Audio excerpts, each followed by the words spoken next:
लड़का अपनी माँ के साथ बारिश में जाता है और एक अनोखे सफर पर निकल पड़ता है।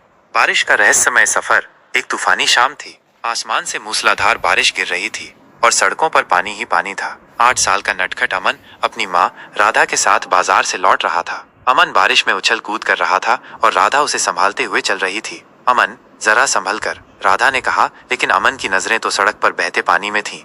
अचानक एक तेज हवा का झोंका आया और सड़क पर पानी का स्तर तेजी से बढ़ गया। एक पल में अमन को एहसास हुआ कि वो जमीन पर नहीं बल्कि पानी के तेज बहाव में है। और इससे पहले कि राधा कुछ समझ पाती, सड़क के किनारे एक खुले गटर में अमन गिर गया। राधा चीख पड़ी, अमन, अमन, लेकिन अमन पानी के साथ तेजी से बहता चला गया। गटर का पानी सीधे गांव के पास बहने वाली नदी में मिल रहा था। अमन घबराया हुआ था, लेकिन उसने हिम्मत नहीं हारी। अंधेरे गटर से निकलकर वो नदी के ठंडे पानी में आ गया। नदी का बहाव बहुत तेज था और अमन को पता ही नहीं चला कि कब वो गांव से बहुत दूर एक घने जंगल में पहुंच गया। जंगल में एक अजूबा दोस्त। जंगल में नदी का पानी एक शांत झील में मिल रहा था। अमन ने देखा कि वो एक अजीब घने जंगल के बीच है, जहां उसने पहले कभी नहीं देखा था। वो बहुत डरा हुआ था और रोने लगा।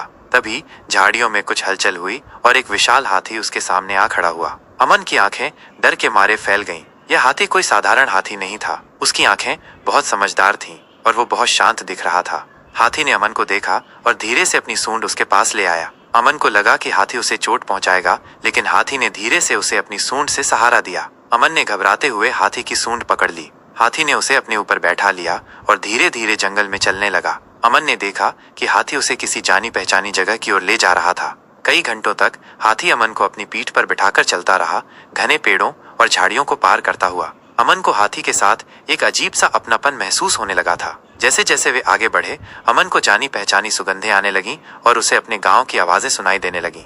घर वापसी और एक नया सम्मान।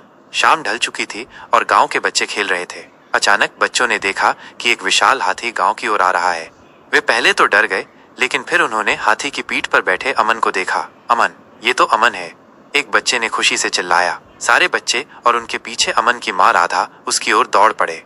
राधा ने देखा कि अमन सही सलामत है तो उनकी आंखों में आंसू आ गए। उन्होंने अमन को कसकर गले लगा लिया। अमन ने खुशी खुशी